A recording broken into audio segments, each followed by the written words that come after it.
ألا إن أولياء الله لا خوف عليهم ولا هم يحزنون الذين آمنوا وكانوا يتقون لهم البشرى في الحياة الدنيا وفي الآخرة لا تبديل لكلمات الله ذلك هو الفوز العظيم صدق الله العظيم.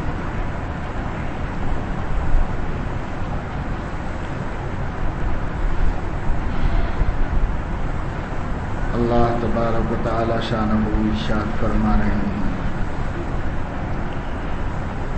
کہ سن لو، سمجھ لو، یقین کر لو، جو اللہ تعالیٰ کے خاص بندے ہیں، اولیاء ہیں اور اس کے دوست ہیں، ان لوگوں کو کوئی خوف و غم نہیں ہوتا۔ یہ وہ لوگ ہیں جو ایمان لائے اور کفر و شرک سے بھی بچ گئے اور اللہ کی ہر نافرمانی اور معصیت سے اپنے کو محفوظ کر لیا۔ ان لوگوں کے لیے خوشخبری ہے، دنیا کی زندگی میں بھی اور آخرت میں بھی، اور یہی بڑی کامیابی ہے۔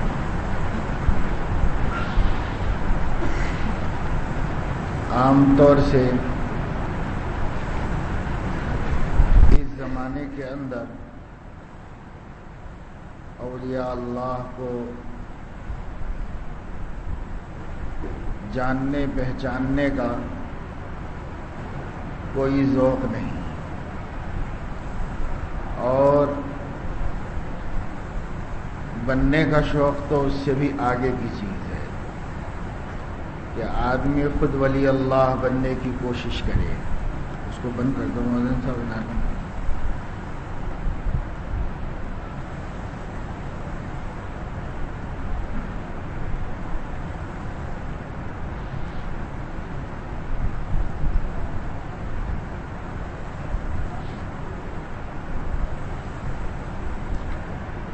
انسان کی زندگی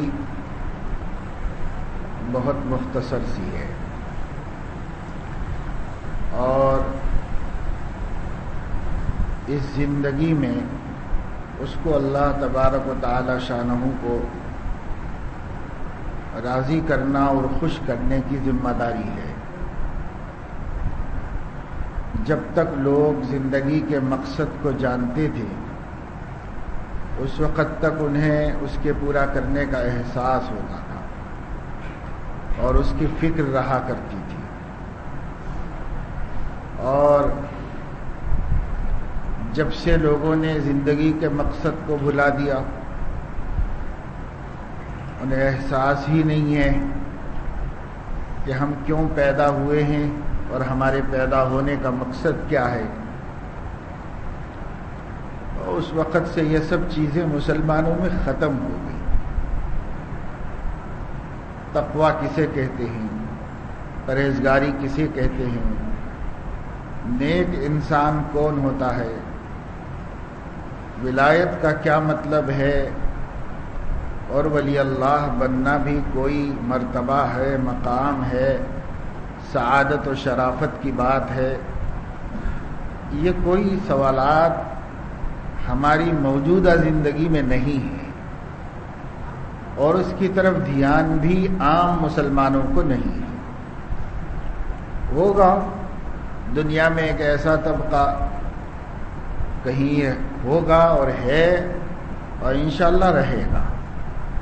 حضور اکرم صلی اللہ علیہ وسلم نے فرمایا، لا تزال طائفۃ من امتی ظاہرین علی الحق، میری امت کا ایک طبقہ، ایک جماعت، ایک طائفہ ہمیشہ رہے گا جو حق کی حمایت و حفاظت کرتا رہے گا۔ یہ طائفہ کبھی مقدار میں بڑا ہو جاتا ہے جب انسانی سماج کے اوپر محنت کی جاتی ہے، اخلاق اور عادات کے بنانے اور سنوارنے کے اوپر. اور یہ طائفہ اور یہ طبقہ، یہ جماعت چھوٹی ہو جاتی ہے اس وقت جب انسانی سماج پر ایمانی اور اخلاقی محنت ختم ہو جاتی ہے. مگر ایسا کبھی نہیں ہوتا کہ دنیا میں ایک جماعت قائم نہ ہو، کوئی بھی نہ ہو، کہیں بھی نہ ہو، ایسا نہیں ہوتا. لیکن جب غلبہ شر و فساد کا ہوتا ہے تو اس وقت میں یہ چھوٹی سی یہ طبقہ سکڑ کر چھوٹا سا ہو جاتا ہے. یہ چھوٹی سی جماعت دنیا کے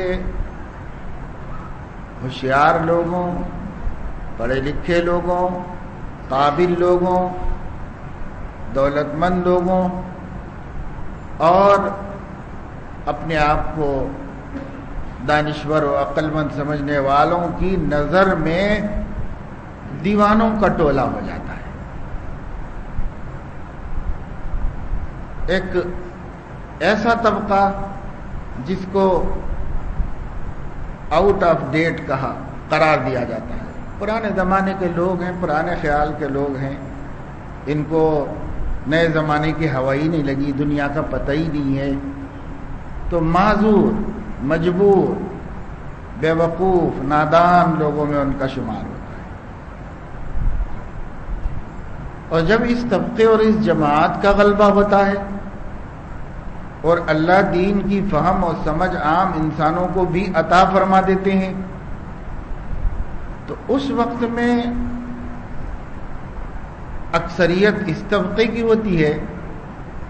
تو جو لوگ دنیا کے پیچھے پڑے ہوئے ہیں اور جو دنیا کو سب کچھ سمجھ کر جی رہے ہیں، اسی کے لیے مر کھپ رہے ہیں،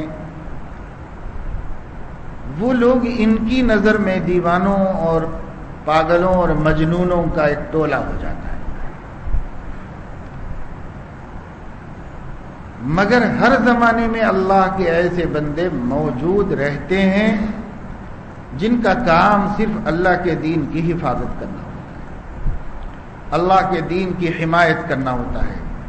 کوئی انہیں عقل مند سمجھے، بے وقوف سمجھے، کوئی انہیں کوئی سے نام سے یاد کرے، ان کو اس سے کوئی مطلب نہیں ہوتا. رسول اللہ صلی اللہ علیہ وسلم نے فرمایا کہ اللہ کو اتنا یاد کرو اور اللہ تعالی کے لیے زندگی گزارنے پر اتنی محنت کرو کہ لوگ تمہیں مجنوں کہنے لگے. یعنی کوئی ایسا زمانہ آ سکتا ہے جس زمانے میں یاد الہی میں جینے والوں کو پاگل قرار دیا جاتا ہے، انہیں مجنوں قرار دیا جاتا ہے. آپ کو ذہن میں ہوگا رسول اکرم صلی اللہ علیہ وسلم نے جب دین کی دعوت دی تو حق کے ماننے والے تھوڑے تھے اور حق کی مخالفت کرنے والے بہت تھے. تو جیسے مقولہ مشہور ہے، الٹا چور کوتوال ڈانٹے، مکے والے رسول اللہ صلی اللہ علیہ وسلم کو خود صابئی کہتے تھے. قرآن کہتا ہے وہ خود حضور صلی اللہ علیہ وسلم کو صابئی کہتے تھے، یعنی بے دین ہو گیا یہ کہتے تھے. حضور صلی اللہ علیہ وسلم جو دین برحق لے کر آئے تھے انہی کو ان کی قوم کے لوگ بے دین کہتے تھے اور اپنے آپ کو دیندار کہتے تھے. اور جو لوگ رسول اللہ صلی اللہ علیہ وسلم کی بات مان رہے تھے تو ان کو مجنونوں کی جماعت کہا جاتا تھا. بھی دماغ خراب لوگ ہیں، پاگل لوگ ہیں، اور اپنے کو بہت عقل مند ہوشیار سمجھا جاتا تھا. ہر زمانے میں ایسا ہوگا جب حق مغلوب ہوگا تو حق کو اور اہل حق کو ہی لوگ مجنون اور پاگل اور بے دین کہیں گے. تب یہ بے دین لوگ ہیں، یہ دین سے ہٹ گئے ہیں یہ لوگ، یہ کہا جاتا ہے. اس لیے ہمیں یہ نہیں دیکھنا ہے کہ کس کو لوگ ہوشیار سمجھ رہے ہیں اور کس کو بے وقوف سمجھ رہے ہیں. ہمیں یہ دیکھنا ہے کہ حق کیا ہے، اللہ ہم سے کیا مطالبہ کرتا ہے. نبی کریم صلی اللہ علیہ وسلم نے 23 برس تک کس چیز کی دعوت دی ہے، میری زندگی اس دعوت کے مطابق ہے یا نہیں ہے؟ ہر مسلمان کی یہ ذمہ داری، وہ اپنی فکر کرے، وہ اپنے کو کم سے کم نبی پاک صلی اللہ علیہ وسلم کی دعوت اور ان کے طریق کا حامل بنائے، تو اس کو ولایت کہتے ہیں۔ ولایت کے معنی دوستی کے ہیں۔ اللہ اپنے کچھ بندوں کو دوست قرار دیتا ہے اور فرما رہا ہے الا ان اولیاء اللہ لا خوف علیہم ولا هم یحزنون۔ دیکھو جو اللہ کے دوست ہیں، جو اللہ کے خاص بندے ہیں، ان لوگوں کو نہ دنیا میں کوئی غم ہے نہ آخرت میں کوئی پریشانی ہے۔ تو سوال یہ پیدا ہوتا ہے کہ بھئی اولیاء اللہ ہے کون؟ تو اللہ نے خود فرمایا الذین آمنوا وکانوا یتقون، جو لوگ ایمان لائے اور ہر بری چیز سے بچتے ہیں۔ سب سے بری چیز تو شرک ہے، اس سے بچتے ہیں، کفر سے بچتے ہیں، نفاق سے بچتے ہیں، یہ تو سب ایمان سے باہر کر دینے والی چیزیں ہیں۔ پھر ایمان میں رہتے ہوئے بھی کبیرہ گناہوں سے بچتے ہیں، صغیرہ گناہوں سے بچتے ہیں، ہر وہ کام جو اللہ کو نہیں پسند، اللہ کے نبی کو نہیں گوارا، اس سے بچتے ہیں۔ تو جو لوگ ایمان لائے، صرف ایمان لانا کافی نہیں، الذین آمنوا وکانوا یتقون، جو ایمان لائے اور گناہ کے کام سے اپنے کو بچاتے رہے، تو یہ ہیں اولیاء اللہ۔ اولیاء اللہ کو کوئی غم نہیں، کوئی پریشانی نہیں۔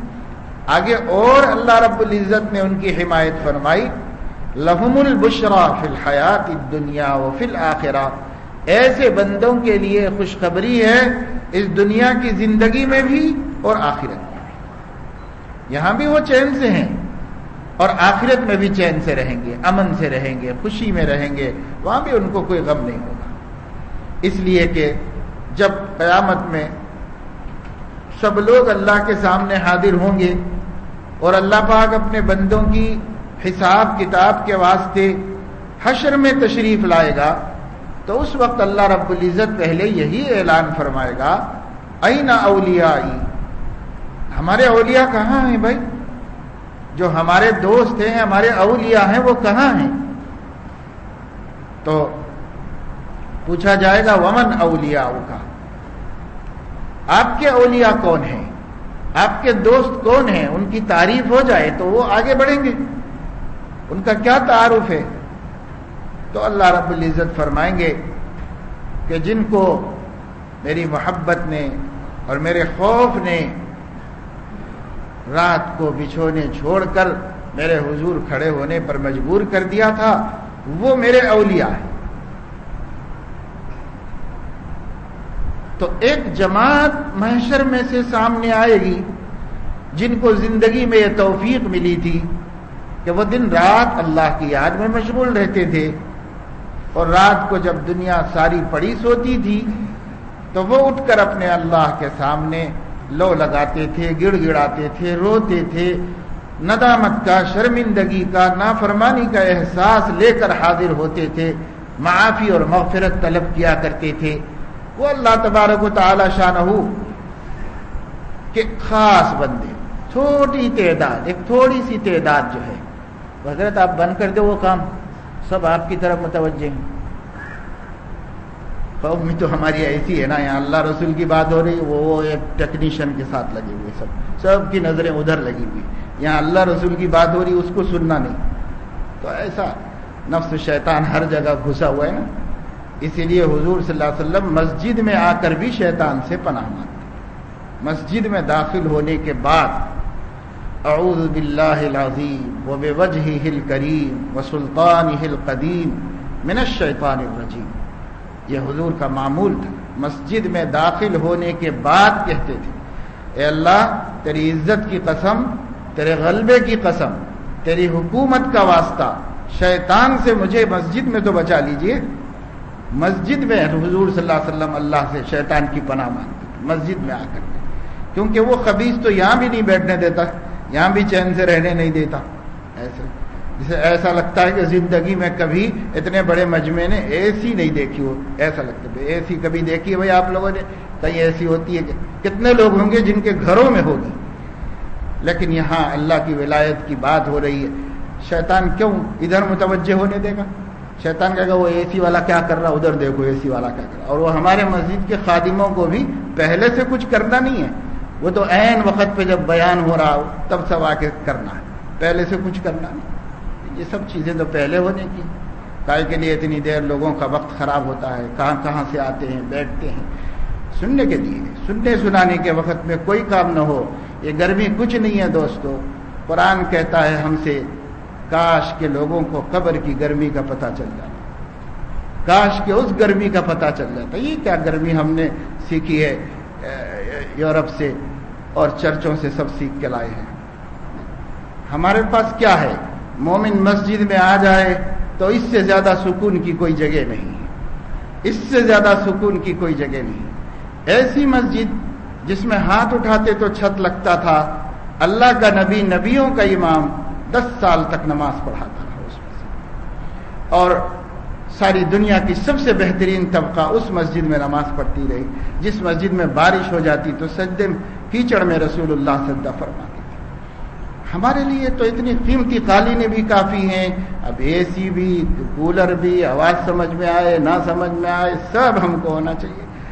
لوگ چاہتے ہیں کہ بھائی مصلی بڑھ جائیں، راحت کا انتظام ہے، اچھی بات ہے، کوئی بری بات تو نہیں ہے، لیکن یہ ساری چیزیں ہمارے دین کو منتشر کرنے والی ہیں، یہ ساری چیزیں ہماری یکسوئی کو ختم کر دینے والی ہیں۔ اللہ کی طرف لو لگانا، جب مصیبتوں میں ہم جیتے تھے تو خدا کو یاد کرتے تھے، جب ہم مصیبتوں میں جیتے تھے تو اللہ سے لو لگاتے تھے۔ اب تو ہمارے تن بدن کو راحت چاہیے، روح جو ہے وہ آوارہ ہو گئی ہے، اس کو کوئی فکر نہیں ہے، اس کی راحت کی بھی کوئی فکر ہم کریں کہ ہماری روح کی راحت۔ یہ جو بیان ہے یہ ہمارے روح کی غذا ہے، یہ اللہ رسول کی باتیں ہمارے روح کی غذا ہے، اس کی طاقت کا سامان ہے۔ ہفتے میں ایک دفعہ تھوڑی دیر ہماری روح کو غذا ملتی ہے، یہ غذا سکون سے حاصل کی، یکسوئی سے اور اطمینان سے اس غذا کو حاصل کرنے کی فکر ہونی چاہیے۔ توجہ اور دھیان سے بات کو سنیں تو اللہ تبارک و تعالی شانہ اعلان فرمائیں گے، این اولیائی، کہاں ہیں میرے دوست؟ میرے دوست کہاں ہیں؟ پہلے میرے دوستوں کا مسئلہ حل کروں گا، پھر باقی پورے بندوں کا حساب کروں گا، اللہ اعلان فرمائے۔ تو پوچھا جائے ومن اولیاؤک، آپ کے دوست ہیں کون اللہ تعالیٰ؟ ان کا تعارف کرائیے، آپ کس کو اپنا دوست فرما رہے ہیں؟ تو اللہ کی طرف سے اعلان ہوگا کہ جن کو میری محبت اور میری خشیت نے راتوں میں بستر چھوڑنے پر مجبور کر دیا تھا، اور وہ اپنے بستر چھوڑتے اپنے مالک کے سامنے کھڑے ہو جاتے تھے، اپنے رب کے سامنے حاضر ہو جاتے تھے۔ ساری دنیا پڑی سوتی رہتی تھی، لیکن یہ ہوتے تھے کہ چلو موقع اچھا ہے، راز و نیاز کا وقت ہے، ہمارا مولا ہے اور ہم ہیں، اپنی جو کچھ بھی کچا چٹھا ہے، اپنی تمام عیوب برائیاں ہیں، مخلوق خدا دیکھ نہیں رہی، سن نہیں رہی ہے، اپنے مولا کو سنا لو اور اس کے معاملے کو صاف کر لو، اس کا توبہ استغفار کر لو۔ تو رات میں ان کو بستر سے یہ بے چینی اٹھا کے کھڑا کر دیا، اور وہ مصلی بچھائے اللہ کے سامنے کھڑے ہوئے ہیں، رو رہے ہیں، دعائیں مانگ رہے ہیں۔ بھائی اس کی لذت ہمیں کیسے ملے گی؟ ہم تو ایسی چیزوں میں مصروف ہیں اور ایسی چیزوں میں ہمارا وقت گزر رہا ہے کہ وہ اللہ سے دور کرنے والی، ساری چیزیں اللہ سے دور کرنے والی ہیں۔ قرآن مجید میں اللہ رب العزت نے ارشاد فرمایا ہے، وَمِنَ النَّاسِ مَن يَشْتَرِي لَهْوَ الْحَدِيثِ لِيُضِلَّ عَن سَبِيلِ اللَّهِ بِغَيْرِ عِلْمٍ وَيَتَّخِذَهَا هُزُوًا أُولَٰئِكَ لَهُمْ عَذَابٌ مُّهِينٌ۔ کچھ لوگ ایسے ہیں جو لہو الحدیث خریدتے ہیں، یعنی فضول باتیں خریدتے ہیں، فضول باتیں خرید کر لاتے ہیں۔ قرآن نے 1400 سال پہلے کے سماج میں من یشتری لہو الحدیث کہا، کچھ لوگ ہیں جو فضول بکواس خرید کے لاتے ہیں. صحابہ سوچتے ہوں گے کہ بھئی یہ فضول باتیں کیسے خریدی جاتی. ان کے سماج میں تو ایسی چیزوں کا تصور بھی نہیں تھا. مفسرین نے بھی اس کی تفسیر میں لکھا. شروع زمانے میں تو یہ کہا کہ روم میں، ایران میں قصے کہانیوں کی کتابیں بکتی تھیں. یہ لوگ کاروبار کے لیے جاتے تھے، وہاں سے قصے کہانیوں کی کتابیں خرید کر لاتے تھے. اور مکے میں ایک عقبہ ابن ابی معیط بڑا کافر تھا. اس نے وہ کتابیں منگا کر حرم میں بیٹھ کر لوگوں کو کہتا تھا کہ آؤ میں تم لوگوں کو اساطیر الاولین یعنی پچھلے لوگوں کی کہانیاں سناتا ہوں، پچھلے لوگوں کی کہانیاں سناتا ہوں. اگر محمد کے پاس جاؤ گے تو وہ جو کلام سناتے ہیں اس کلام سے تو خاندان سے ٹوٹ جانا پڑے گا. اس کلام کی وجہ سے تو نمازیں پڑھنی پڑیں گی. اس کلام کی وجہ سے تو تم کو زندگی پوری تکلیف اٹھانی پڑے گی، فاقے کرنے پڑیں گے. دیکھ لو ان غریبوں کا کیا حال ہے جو ان کا کلام سن رہے ہیں.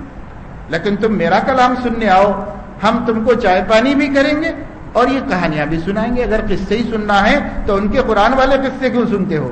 ہمارے قصے سنو. تو عقبہ ابن ابی معیط نے ایران سے، روم سے کتابیں منگائیں کہانیوں کی، اور وہ کہانیوں کی کتابیں سنانے کے لیے لوگوں کو، ایجنٹس کو چھوڑ دیا کہ لوگوں کو جمع کر کے لاؤ اور لوگوں سے کہو ان کے قصے سننے جاؤ گے وہ قصے سن کے ایمان لانا پڑے گا. ہمارے قصے سنو گے تو اپنا دین چھوڑنے کی کوئی ضرورت نہیں، ہمارے قصوں میں آؤ. تو اللہ نے فرمایا یہ چیزیں اس نے کیوں خریدی؟ لِيُضِلَّ عَن سَبِيلِ اللَّهِ بِغَيْرِ عِلْمٍ، ناحق اللہ کے راستے سے اللہ کے بندوں کو روکنے کے واسطے یہ کام کیا.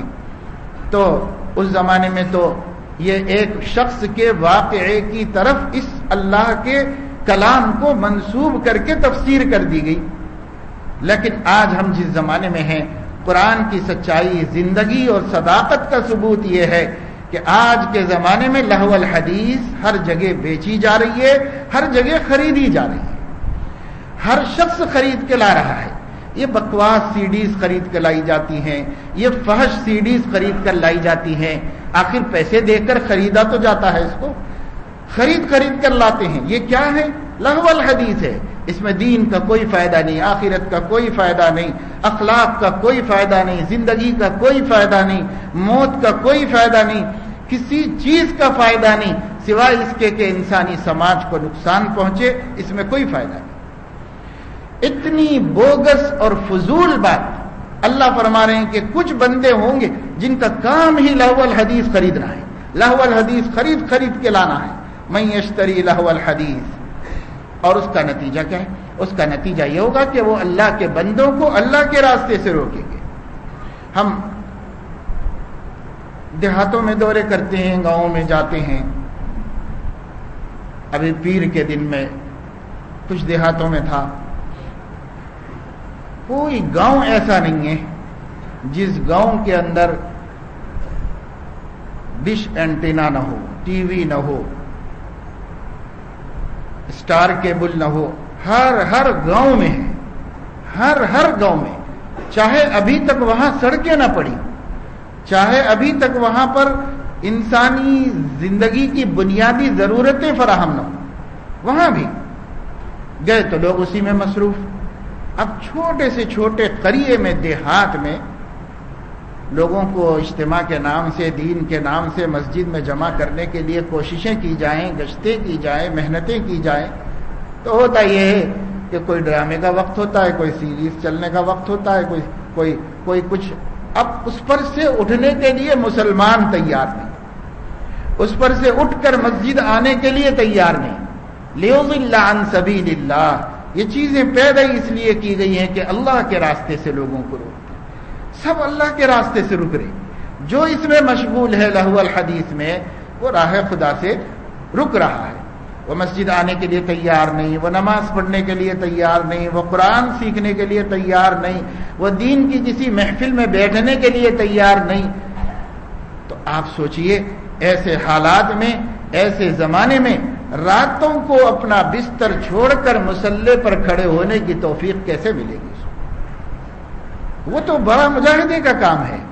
یہ ہم معمول کے کام نہیں کرتے، فرض احکام کی پابندی نہیں کرتے، تو وہ رات کو نیند کی قربانی دینا اور اللہ کے سامنے کھڑے ہونا تو اعلیٰ درجے کی چیز ہے، وہ آسان کام نہیں. لیکن اللہ فرمائیں گے یہ ہے میرے دوست، ایک چھوٹی سی جماعت پورے محشر میں سے آگے بڑھے گی جن کے چہرے چمک رہے ہوں گے، دمک رہے ہوں گے، اور وہ ہنستے بولتے جب سامنے آئیں گے تو اللہ رب العزت فرمائیں گے کہ آپ لوگ تو جنت میں چلے جائیے، آپ سے کوئی حساب کتاب نہیں. اس گروہ کو آگے کر کے پھر اللہ رب العزت دوسروں کا حساب کتاب شروع کریں. تو کتنی بڑی نعمت ہے، کتنی بڑی دولت ہے. ہم سمجھتے ہیں اولیاء کس کو کہیں، ہم کو اولیاء اللہ نہیں معلوم کہ ہم اولیاء اللہ کس کو سمجھے. قرآن کہتا ہے الذین آمنوا وکانوا یتقون، جو ایمان لا کر گناہوں سے بچتے ہیں یہ اولیاء ہیں. گناہ سے بچنا اولیاء اللہ ہونے کی علامت ہے. بہت نفلیں پڑھنا، وظیفے پڑھنا، یہ کہیں بھی پورے قرآن حدیث میں کبھی ولی کی تعریف میں نہیں آیا، ایک حرف بھی نہیں آیا.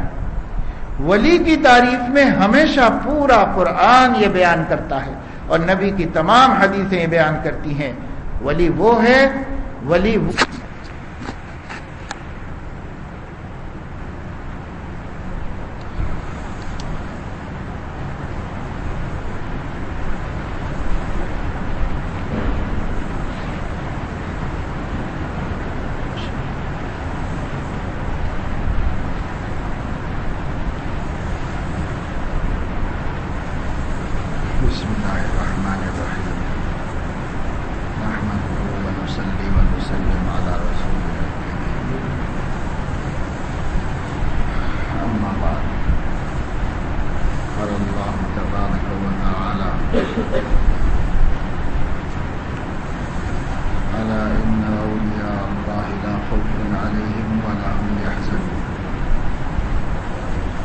الذين آمنوا وكانوا يتقون لهم البشرى في الحياة الدنيا وفي الآخرة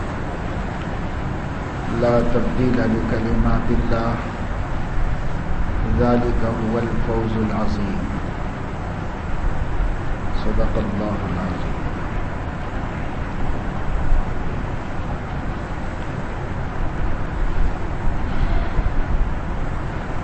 اللہ تبارک و تعالی شانہ ارشاد فرما رہے ہیں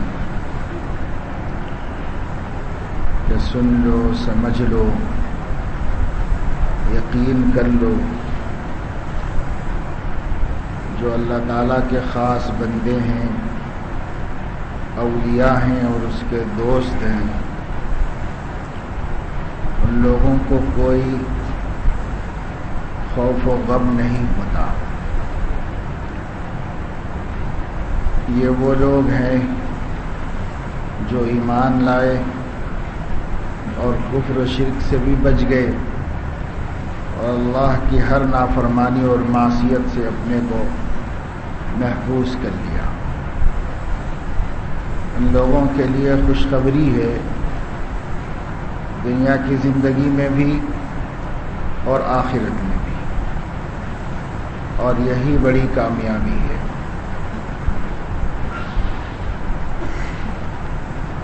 عام طور سے اس زمانے کے اندر اولیاء اللہ کو جاننے پہچاننے کا کوئی ذوق نہیں، اور بننے کا شوق تو اس سے بھی آگے کی چیز ہے کہ آدمی خود ولی اللہ بننے کی کوشش کرے.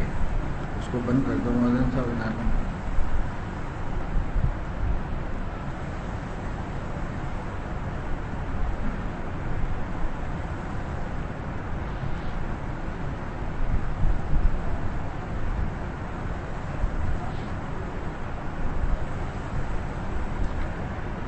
انسان کی زندگی بہت مختصر سی ہے اور اس زندگی میں اس کو اللہ تبارک و تعالی شانہ کو راضی کرنا اور خوش کرنے کی ذمہ داری ہے۔ جب تک لوگ زندگی کے مقصد کو جانتے تھے اس وقت تک انہیں اس کے پورا کرنے کا احساس ہوتا تھا اور اس کی فکر رہا کرتی تھی، اور جب سے لوگوں نے زندگی کے مقصد کو بھلا دیا انہیں احساس ہی نہیں ہے کہ ہم کیوں پیدا ہوئے ہیں اور ہمارے پیدا ہونے کا مقصد کیا ہے۔ اس وقت سے یہ سب چیزیں مسلمانوں میں ختم ہو گئی۔ تقویٰ کسے کہتے ہیں، پرہیزگاری کسے کہتے ہیں، نیک انسان کون ہوتا ہے، ولایت کا کیا مطلب ہے، اور ولی اللہ بننا بھی کوئی مرتبہ ہے، مقام ہے، سعادت و شرافت کی بات ہے، یہ کوئی سوالات ہماری موجودہ زندگی میں نہیں ہے، اور اس کی طرف دھیان بھی عام مسلمانوں کو نہیں ہے۔ ہوگا دنیا میں ایک ایسا طبقہ کہیں ہوگا اور ہے اور انشاءاللہ رہے گا۔ حضور اکرم صلی اللہ علیہ وسلم نے فرمایا لا تزال طائفۃ من امتی ظاہرین علی الحق، میری امت کا ایک طبقہ، ایک جماعت، ایک طائفہ ہمیشہ رہے گا جو حق کی حمایت و حفاظت کرتا رہے گا۔ یہ طائفہ کبھی مقدار میں بڑا ہو جاتا ہے جب انسانی سماج کے اوپر محنت کی جاتی ہے، اخلاق اور عادات کے بنانے اور سنوارنے کے اوپر، اور یہ طائفہ اور یہ طبقہ، یہ جماعت چھوٹی ہو جاتی ہے اس وقت جب انسانی سماج پر ایمانی اور اخلاقی محنت ختم ہو جاتی ہے۔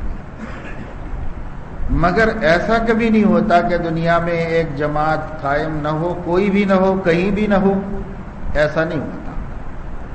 لیکن جب غلبہ شر و فساد کا ہوتا ہے تو اس وقت میں یہ چھوٹی سی یہ طبقہ سکڑ کر چھوٹا سا ہو جاتا ہے۔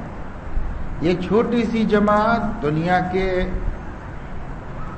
ہوشیار لوگوں، پڑھے لکھے لوگوں، قابل لوگوں، دولت مند لوگوں اور اپنے آپ کو دانشور و عقل مند سمجھنے والوں کی نظر میں دیوانوں کا ٹولہ ہو جاتا ہے۔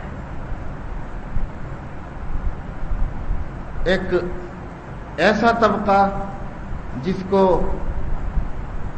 آؤٹ آف ڈیٹ قرار دیا جاتا ہے، پرانے زمانے کے لوگ ہیں، پرانے خیال کے لوگ ہیں، ان کو نئے زمانے کی ہوا ہی نہیں لگی، دنیا کا پتہ ہی نہیں ہے، تو معذور، مجبور، بے وقوف، نادان لوگوں میں ان کا شمار ہوتا ہے۔ اور جب اس طبقے اور اس جماعت کا غلبہ ہوتا ہے اور اللہ دین کی فہم اور سمجھ عام انسانوں کو بھی عطا فرما دیتے ہیں تو اس وقت میں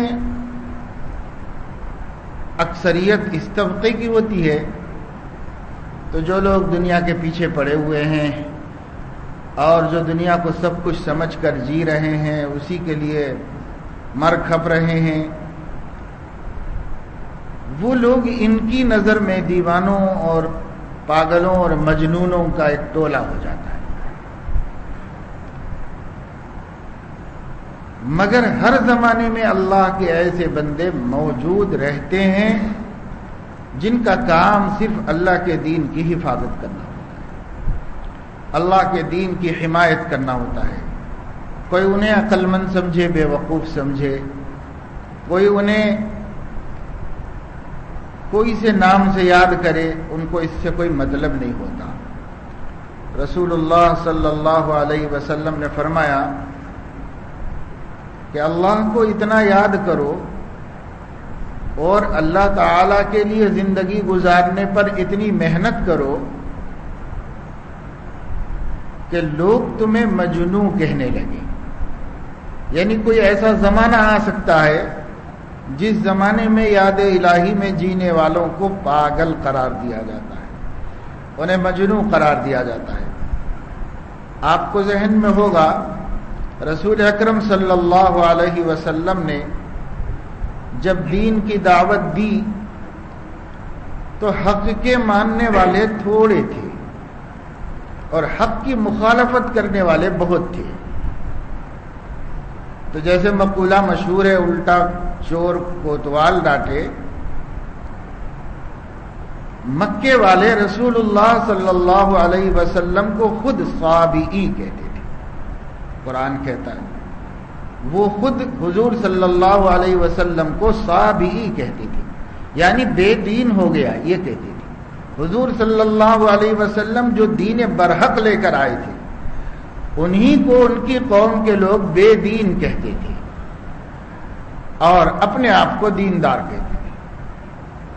اور جو لوگ رسول اللہ صلی اللہ علیہ وسلم کی بات مان رہے تھے تو ان کو مجنونوں کی جماعت کہا جاتا تھا. بھی دماغ خراب لوگ ہیں, پاگل لوگ ہیں, اور اپنے کو بہت عقل مند ہوشیار سمجھا جاتا تھا.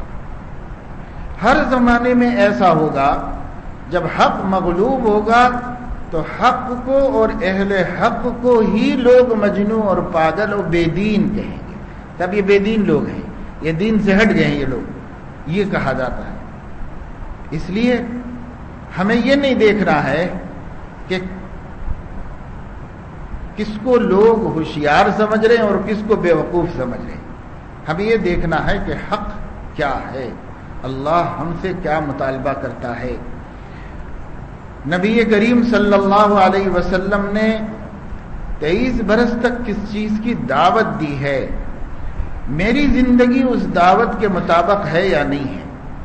ہر مسلمان کی ذمہ داری وہ اپنی فکر کرے, وہ اپنے کو کم سے کم نبی پاک صلی اللہ علیہ وسلم کی دعوت اور ان کے طریق کا حامل بنائے. تو اس کو ولایت کہتے ہیں. ولایت کے معنی دوستی کے ہیں. اللہ اپنے کچھ بندوں کو دوست قرار دیتا ہے اور فرما رہا ہے الا ان اولیاء اللہ لا خوف علیہم ولا هم يحزنون. دیکھو جو اللہ کے دوست ہیں, جو اللہ کے خاص بندے ہیں, ان لوگوں کو نہ دنیا میں کوئی غم ہے نہ آخرت میں کوئی پریشانی ہے. تو سوال یہ پیدا ہوتا ہے کہ بھئی اولیاء اللہ ہے کون؟ تو اللہ نے خود فرمایا الذین آمنوا وکانوا یتقون. جو لوگ ایمان لائے اور ہر بری چیز سے بچتے ہیں. سب سے بری چیز تو شرک ہے, اس سے بچتے ہیں, کفر سے بچتے ہیں, نفاق سے بچتے ہیں. یہ تو سب ایمان سے باہر کر دینے والی چیزیں ہیں.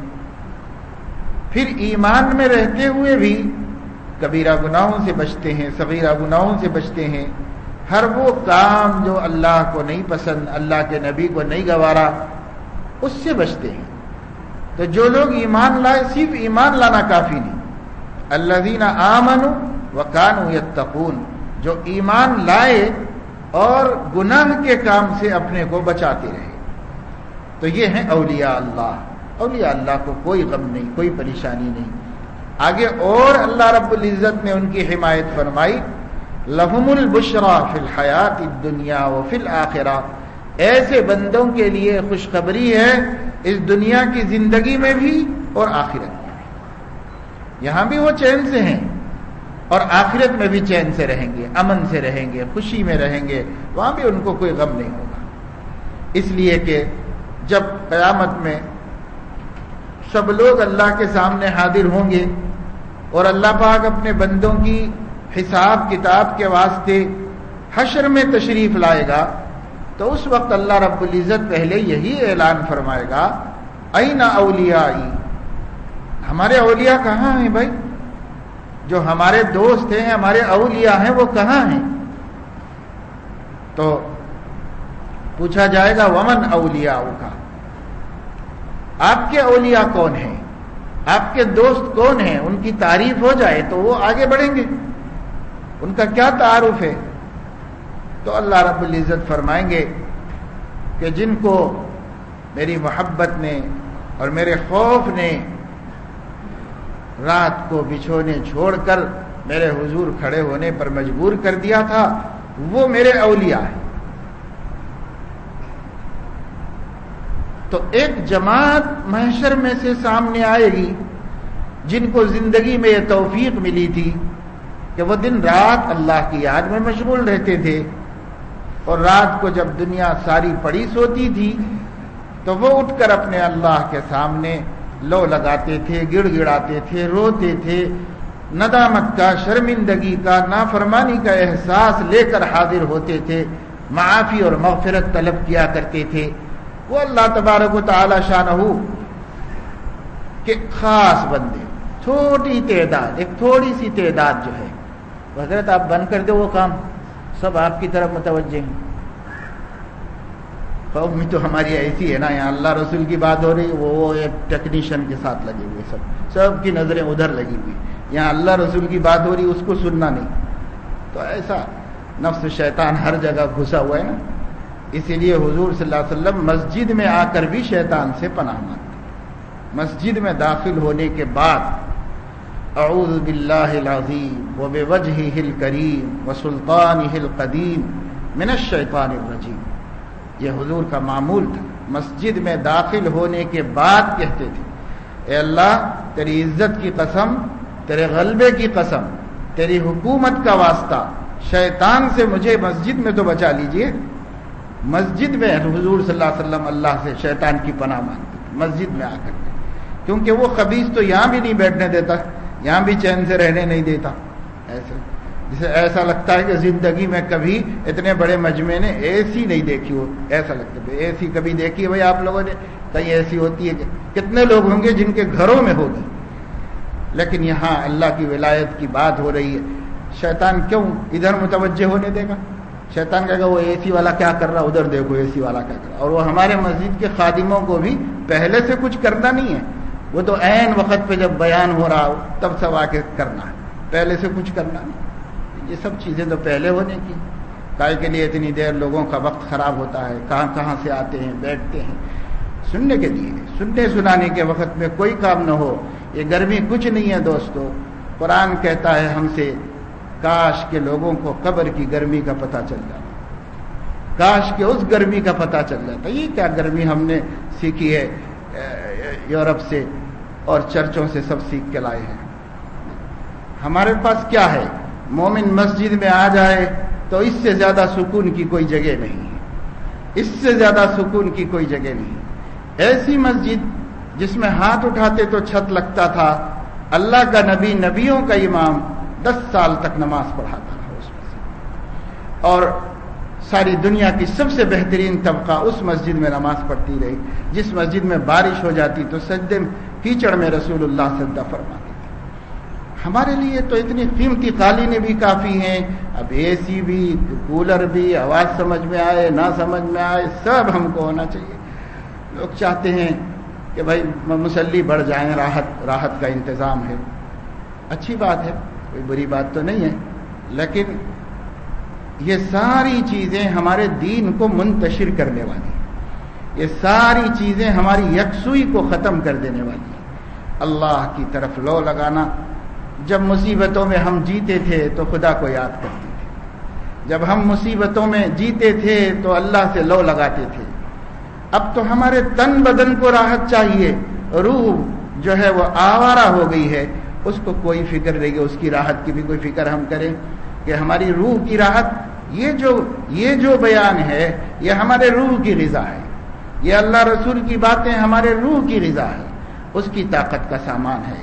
ہفتے میں ایک دفعہ تھوڑی دیر ہماری روح کو غذا ملتی ہے. یہ غذا سکون سے حاصل کیجیے، یکسوئی سے اور اطمینان سے اس غذا کو حاصل کرنے کی فکر ہونی چاہیے.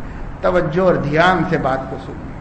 تو اللہ تبارک و تعالی شانہ اعلان فرمائیں گے، این اولیائی، کہاں ہیں میرے دوست؟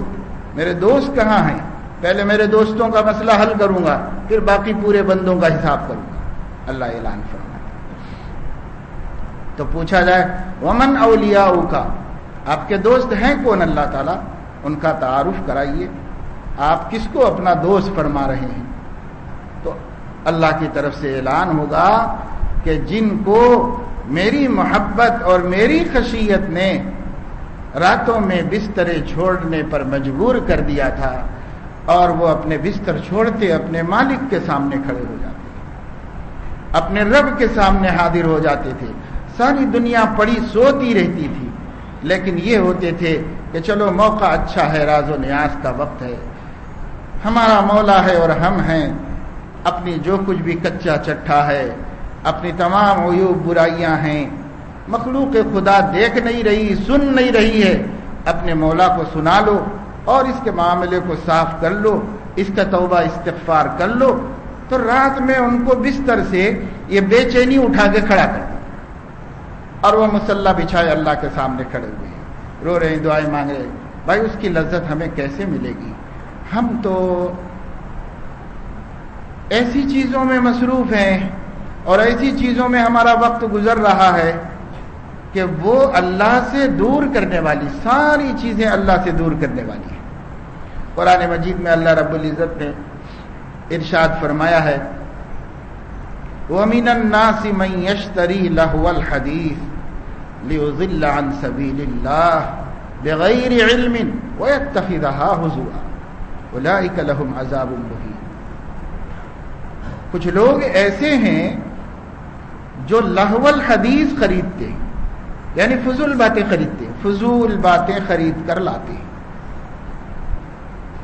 قرآن نے 1400 سال پہلے کے سماج میں من یشتری لہو الحدیث کہا۔ کچھ لوگ ہیں جو فضول بکواس خرید کے لاتے ہیں۔ صحابہ سوچتے ہوں گے کہ بھئی یہ فضول باتیں کیسے خریدی جاتی؟ ان کے سماج میں تو ایسی چیزوں کا تصور بھی نہیں تھا۔ مفسرین نے بھی اس کی تفسیر میں لکھا، شروع زمانے میں تو یہ کہا کہ روم میں، ایران میں قصے کہانیوں کی کتابیں بکتی تھیں، یہ لوگ کاروبار کے لیے جاتے تھے، وہاں سے قصے کہانیوں کی کتابیں خرید کر لاتے تھے۔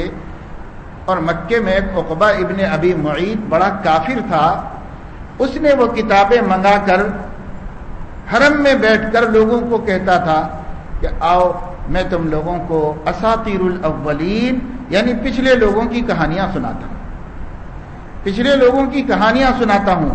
اگر محمد کے پاس جاؤ گے تو وہ جو کلام سناتے ہیں اس کلام سے تو خاندان سے ٹوٹ جانا پڑے گا، اس کلام کی وجہ سے تو نمازیں پڑھنی پڑیں گی، اس کلام کی وجہ سے تو تم کو زندگی پوری تکلیف اٹھانی پڑے گی، فاقے کرنے پڑیں گے۔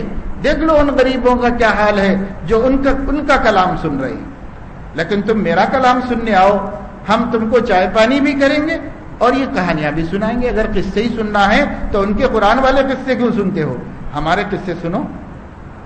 تو عقبہ ابن ابی معیط نے ایران سے، روم سے کتابیں منگائیں کہانیوں کی، اور وہ کہانیوں کی کتابیں سنانے کے لیے لوگوں کو، ایجنٹس کو چھوڑ دیا کہ لوگوں کو جمع کر کے لاؤ، اور لوگوں سے کہو ان کے قصے سننے جاؤ گے، وہ قصے سن کے ایمان لانا پڑے گا، ہمارے قصے سنو گے تو اپنا دین چھوڑنے کی کوئی ضرورت نہیں، ہمارے قصوں میں آؤ۔ تو اللہ نے فرمایا یہ چیزیں اس نے کیوں خریدی؟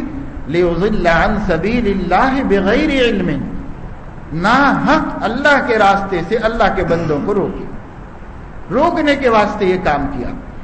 تو اس زمانے میں تو یہ ایک شخص کے واقعے کی طرف اس اللہ کے کلام کو منسوب کر کے تفسیر کر دی گئی، لیکن آج ہم جس زمانے میں ہیں، قرآن کی سچائی، زندگی اور صداقت کا ثبوت یہ ہے کہ آج کے زمانے میں لہو الحدیث ہر جگہ بیچی جا رہی ہے، ہر جگہ خریدی جا رہی ہے، ہر شخص خرید کے لا رہا ہے۔ یہ بکواس سی ڈیز خرید کر لائی جاتی ہیں، یہ فحش سی ڈیز خرید کر لائی جاتی ہیں، آخر پیسے دے کر خریدا تو جاتا ہے، اس کو خرید کر لاتے ہیں۔ یہ کیا ہے؟ لہو الحدیث ہے، اس میں دین کا کوئی فائدہ نہیں، آخرت کا کوئی فائدہ نہیں، اخلاق کا کوئی فائدہ نہیں، زندگی کا کوئی فائدہ نہیں، موت کا کوئی فائدہ نہیں، کسی چیز کا فائدہ نہیں سوائے اس کے کہ انسانی سماج کو نقصان پہنچے، اس میں کوئی فائدہ نہیں۔ اتنی بوگس اور فضول بات. اللہ فرما رہے ہیں کہ کچھ بندے ہوں گے جن کا کام ہی لہو الحدیث خریدنا ہے, لہو الحدیث خرید کے لانا ہے. من یشتری لہو الحدیث, اور اس کا نتیجہ کیا ہے؟ اس کا نتیجہ یہ ہوگا کہ وہ اللہ کے بندوں کو اللہ کے راستے سے روکیں گے. ہم دیہاتوں میں دورے کرتے ہیں, گاؤں میں جاتے ہیں. ابھی پیر کے دن میں کچھ دیہاتوں میں تھا. کوئی گاؤں ایسا نہیں ہے جس گاؤں کے اندر ڈش اینٹینا نہ ہو, ٹی وی نہ ہو, اسٹار کیبل نہ ہو. ہر گاؤں میں ہے, ہر گاؤں میں. چاہے ابھی تک وہاں سڑکیں نہ پڑی, چاہے ابھی تک وہاں پر انسانی زندگی کی بنیادی ضرورتیں فراہم نہ ہوں, وہاں بھی گئے تو لوگ اسی میں مصروف. اب چھوٹے سے چھوٹے قریے میں, دیہات میں لوگوں کو اجتماع کے نام سے, دین کے نام سے مسجد میں جمع کرنے کے لیے کوششیں کی جائیں, گشتیں کی جائیں, محنتیں کی جائیں, تو ہوتا یہ ہے کہ کوئی ڈرامے کا وقت ہوتا ہے, کوئی سیریز چلنے کا وقت ہوتا ہے, کوئی کچھ. اب اس پر سے اٹھنے کے لیے مسلمان تیار نہیں, اس پر سے اٹھ کر مسجد آنے کے لیے تیار نہیں. لیضل عن سبیل اللہ, یہ چیزیں پیدا اس لیے کی گئی ہیں کہ اللہ کے راستے سے لوگوں کو روک. سب اللہ کے راستے سے رک رہے. جو اس میں مشغول ہے لہو الحدیث میں, وہ راہ خدا سے رک رہا ہے. وہ مسجد آنے کے لیے تیار نہیں, وہ نماز پڑھنے کے لیے تیار نہیں, وہ قرآن سیکھنے کے لیے تیار نہیں, وہ دین کی کسی محفل میں بیٹھنے کے لیے تیار نہیں. تو آپ سوچئے ایسے حالات میں, ایسے زمانے میں راتوں کو اپنا بستر چھوڑ کر مصلی پر کھڑے ہونے کی توفیق کیسے ملے گی؟ وہ تو بڑا مجاہدے کا کام ہے. یہ ہم معمول کے کام نہیں کرتے, فرض احکام کی پابندی نہیں کرتے, تو وہ رات کو نیند کی قربانی دینا اور اللہ کے سامنے کھڑے ہونا تو اعلیٰ درجے کی چیز ہے, وہ آسان کام نہیں. لیکن اللہ فرمائیں گے یہ ہے میرے دوست, ایک چھوٹی سی جماعت پورے محشر میں سے آگے بڑھے گی جن کے چہرے چمک رہے ہوں گے, دمک رہے ہوں گے, اور وہ ہنستے بولتے جب سامنے آئیں گے تو اللہ رب العزت فرمائیں گے کہ آپ لوگ تو جنت میں چلے جائیے, آپ سے کوئی حساب کتاب نہیں. اس گروہ کو آگے کر کے پھر اللہ رب العزت دوسروں کا حساب کتاب شروع کریں. تو کتنی بڑی نعمت ہے, کتنی بڑی دولت ہے. ہم سمجھتے ہیں اولیاء کس کو کہیں, ہم کو اولیاء اللہ نہیں معلوم کہ ہم اولیاء اللہ کس کو سمجھیں. قرآن کہتا ہے الذین آمنوا وکانوا یتقون, جو ایمان لا کر گناہوں سے بچتے ہیں یہ اولیاء ہیں. گناہ سے بچنا اولیاء اللہ ہونے کی علامت ہے. بہت نفلیں پڑھنا, وظیفے پڑھنا, یہ کہیں بھی پورے قرآن حدیث میں کبھی ولی کی تعریف میں نہیں آیا, ایک حرف بھی نہیں آیا. ولی کی تعریف میں ہمیشہ پورا قرآن یہ بیان کرتا ہے اور نبی کی تمام حدیثیں بیان کرتی ہیں. ولی وہ ہے جو گناہوں سے بچے, جو اللہ کی نافرمانی سے بچے. ایک جگہ فرمایا اولئک الذین صدقوا واولئک هم المتقون, یہی لوگ ایمان کو سچا کر دکھانے والے ہیں اور یہی لوگ ہیں جو گناہوں سے بچنے والے ہیں. دونوں کی ایک ہی تعریف بیان کی گئی. لیکن ایک علاقے سے ہمارا گزرنا ہوتا ہے, وہاں پر ایک آدمی ہے جو مسلمان نہیں ہے, خاندانی طور پر مسلمان نہیں ہے, پہلے سے پتہ نہیں کس قوم کا آدمی ہے, کسی قوم کا. کسی مسلمان پیر صاحب کے پاس زیادہ آنے جانے لگا اور ان کے پاس اٹھنے بیٹھنے لگا. وہ پتہ نہیں کون جاہل پیر تھا, اس نے اس کو بھی خلافت دے دی. اس بے ایمان کو ایمان کے بغیر ہی خلافت دے دی. اپنی خلافت کے واسطے ایک پگڑی باندھ لینا, ایک شال ڈال لینا کافی ہے. تو ہم لوگ ایک دفعہ رکے, بھائی دیکھیں اس شخص کا بڑا شہرا ہے, چرچا ہے سارے دیہاتوں میں, نماز کی طرف بلاؤ, ایمان کی طرف بلاؤ, لوگ کہتے ہیں کہ نہیں ہم سلسلے والے ہیں, ہم کو کوئی ضرورت نہیں. کسی چیز کے لیے تیار نہیں. کون سا سلسلہ ہے؟ تو کہتے وینکٹ خواجہ کا سلسلہ ہے. اب یہ وینکٹ خواجہ سے ملنے کے لیے تو وہ بھی مر گیا ہے. اس کی بڑی درگاہ ہے. ایک پورا کا پورا علاقہ ہے جس کے مسلمان، غیر مسلم، نچلی ذاتوں کے ہندو سب اسی درگاہ کے معتقد ہیں. اور وہاں پر بیٹھا ہوا ایسا شخص ہے جس کو ایمان کی بھی توفیق نہیں، جس کو کلمے کی بھی توفیق نہیں ہے. اس سے پوچھا گیا کہ کیا آپ کو بھی خلافت ملی ہے؟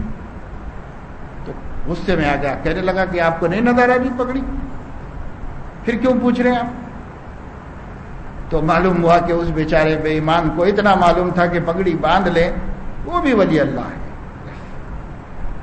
تو ولی اللہ ہونے کی جو ہم نے علامتیں بنا لی ہیں اور ولایت کے واسطے جو ہم نے اصول پہچان بنائی ہے وہ یہ ہے کہ کھاتا پیتا نہ ہو. ولایت کی علامت ہمارے پاس یہ ہے کہ سوتا نہ ہو. ولایت کی علامت ہمارے پاس یہ ہے، بہت سے لوگ اس کو بھی ولی سمجھتے ہیں، جو کپڑے نہ پہنتا ہو، سر تاپا ننگا رہتا ہو. اس کے پیچھے بھی کچھ لوگ. میں ایک مرتبہ تانور جا رہا تھا، لنگر ہوس کے علاقے سے آگے بڑھا تو دیکھا کہ ایک مجمع جا رہا ہے. اس میں اچھے خاصے سوٹیڈ بوٹیڈ لوگ بھی ہیں اور ہیں کہ اچھا خاصا مجمع ہے. مجمع تیز چل رہا تھا. ہماری گاڑی اور آگے بڑھی تو میں نے دیکھا کون ہے، تو سامنے ایک سر سے پیر تک برہنہ آدمی چل رہا ہے اور اس کے پیچھے اچھے خاصے کچھ مرد کچھ عورتیں ایسے جیسے کسی بڑے عالم دین کے پیچھے بھاگ رہے ہوں جلدی جلدی دعائیں لینے کے لیے. میں دارالعلوم حیدرآباد میں پڑھتا تھا. ایک دوست نے، ایک ساتھی نے مجھ سے کہا کہ اگر آپ دوپہر کے وقفے میں چائے پینے کے لیے چلیں تو آج کے دن ایک صاحب آتے ہیں، میں دکھاؤں گا آپ کو. ہم نے کہا اچھی بات ہے. گئے وہ ہوٹل میں چائے پینے کے لیے. تھوڑی دیر کے بعد ہوٹل والے نے باہر نکال کر کے ٹیبل رکھ دیا. ٹیبل پر بہت سارے سگریٹ کی ڈبیاں رکھ دی گئی. اس کے بعد ایک کرسی رکھی گئی. ایمبیسیڈر کار میں، ایک شاندار کار میں کوئی رئیس آدمی ڈرائیو کر رہے تھے. ایک صاحب آئے، ان کو کپڑے وپڑے کچھ نہیں تھے. آ کر کے وہاں پر بیٹھ گئے اور لوگوں نے آ کر ان سے سر پہ اپنے ہاتھ رکھوانا شروع کیا. جو آ کر ان سے کچھ کہتا کہ حضور یہ مسئلہ ہے، سرکار یہ مسئلہ ہے، تو وہ فحش گالیاں دیتا تھا. فحش گالیاں بالکل سننے والے کو بھی شرم آئی. ایسی گالیاں، وہ گالیاں سننے کے لیے جوان بچیوں کو لا کے کھڑا کر لے. جوان بچیاں آ رہی، سر پہ ہاتھ پھیر رہا، گالیاں دے رہا ہے، بس گالیاں دے رہا. اور لوگ سمجھ رہے بس قسمت بن گئی، کام بن گیا. قرآن کہتا ہے ان اولیاءہ الا المتقون، اللہ کے ولی تو صرف وہ ہیں جو گناہوں سے بچتے ہیں. یہ کیا ہے؟ سگریٹ پیتے جاؤ اور گالیاں دیتے جاؤ اور آپ کو حیرت ہوگی یہ موصوف کو تھوڑی دیر میں پیشاب کا تقاضا ہوا، وہیں کھڑے ہوئے اور وہیں متنا شروع کر دیا. اور یہ ساری چیزیں لوگوں کے آنکھوں پر، عقلوں پر پردے پڑے ہوئے اور اس کو ولی اللہ سمجھ کر کے کھڑے ہوئے لائن لگا کر کے سب دعا لینا چاہتے ہیں. دعا کیا ہے؟ انتہائی فحش قسم کی گالیاں. یہ سب کچھ کیوں؟ دین سے جہالت کی وجہ سے. دین کا علم ہوتا، قرآن کا علم ہوتا، نبی کا علم ہوتا، سرور عالم صلی اللہ علیہ وسلم نے صحابہ کو ولی کیسے بنایا، ان کی شرابیں چھڑائی، ان کی گندی عادتیں چھڑائی، ان کے برے کام چھڑائے، ان کی غلط مصروفیات چھڑائی، ان کے اخلاق بنائے، ان کے اعمال بنائے، ان کی زندگی کو درست کیا رسول اللہ صلی اللہ علیہ وسلم نے. اور اللہ کے نبی صلی اللہ علیہ وسلم گندگی میں پڑے ہوئے لوگوں کو نکال کر کے کھڑا کیا، انسان کامل بنایا.